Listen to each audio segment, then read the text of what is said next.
brothers and sisters in America, in Europe, in Brazil, in the diaspora at large, people of African descent at large that are in the diaspora, they mostly tell them historically that they got to where they are today because of the transatlantic slave trade. That is the easiest, way that they are being told that they got there. But historical events that happened in Africa back then, I'm talking about centuries ago, there are a lot of historical events that have occurred that disprove this, if you know what I mean.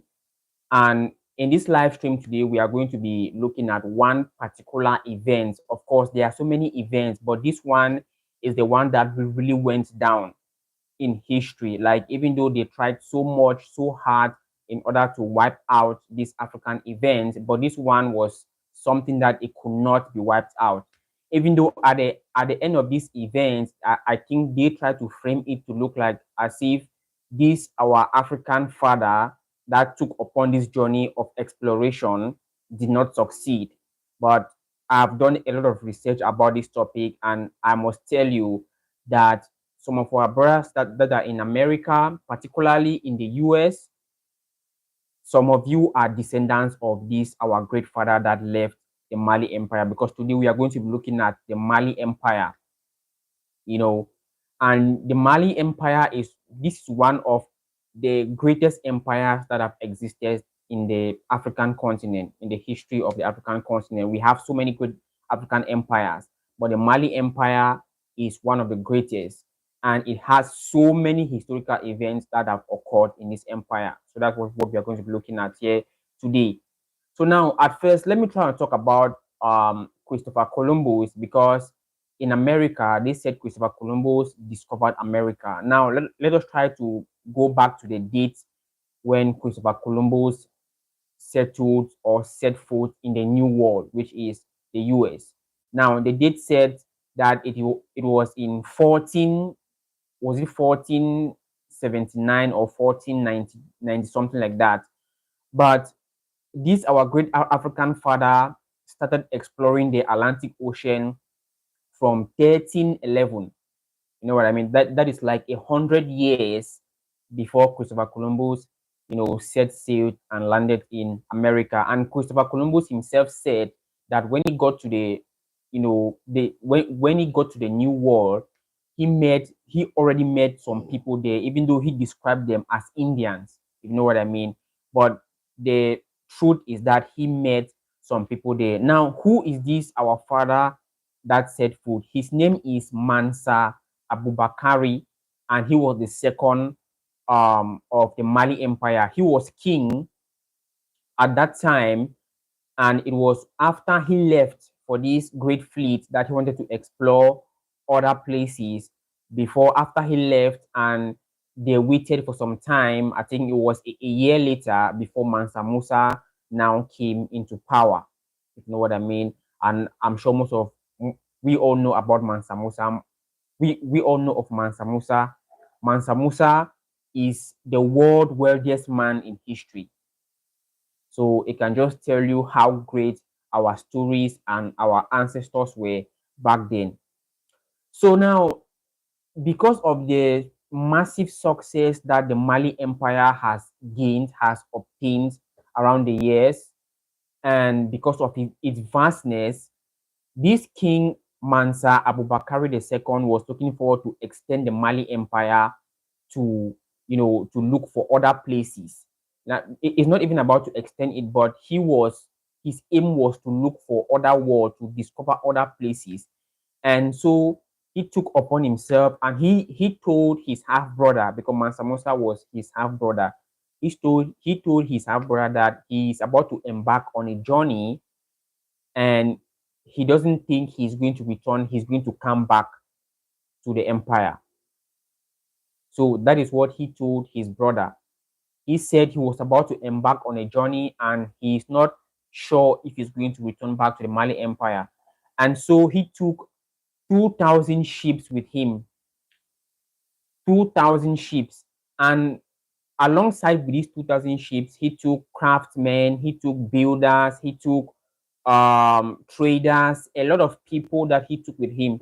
Now, if someone is going with 2,000 sheep on an exploration, or let me just say for traveling sake, and he's taking with him um um traders, taking with him builders, and all the people that he took with him, is it really sure, or is it really something that he's sure to come back? Of course not. So when he took with him all these people, and he was set to explore the ocean, he told his brother Mansa Musa that he's about to start this journey and he's not going to come back. So that was why historically they just put it as if as he left, he went and maybe he got an accident, there was a shipwreck in the Atlantic Ocean and he drowned, or he and the rest of the crew drowned, which is totally false. All right. Mansa Abubakari II succeeded in his quest. He succeeded in his exploration to discover the new world. And I'm saying this to you all today, that some of our brothers in America today are the descendants of these our fathers that left the Mali Empire. So do not let anybody to tell you that you only got there because, or it was only during the slave trade era that you got there. No, Africans were already exploring the world before the transatlantic slave trade. You know what I mean? And this is something that they are trying to instigate in us, for us to believe. Like I always tell you in my videos, that they are doing all this so that we should just be limited with the knowledge of our history. They are doing all this so that our memory should just be limited. You know, when it comes to continental Africans, when it comes to us here in Africa, they are trying to limit us to into believing that our history is just from colonialism. You know, just start from colonialism. And to you guys there in the diaspora, they're trying to make you all believe that it just started from slave trade, from the transatlantic slave trade, by the time where your ancestors were taken away from here, and when you landed there, that was when your history started. It is all lies. There are so many historical events that took place in Africa, in ancient empires, say in Africa, that disprove this fact. And that is why when you go to some places, maybe in Brazil, and to some areas abroad, you are going to see some civilizations and some architect that looks like um, African ancestors that built all these things.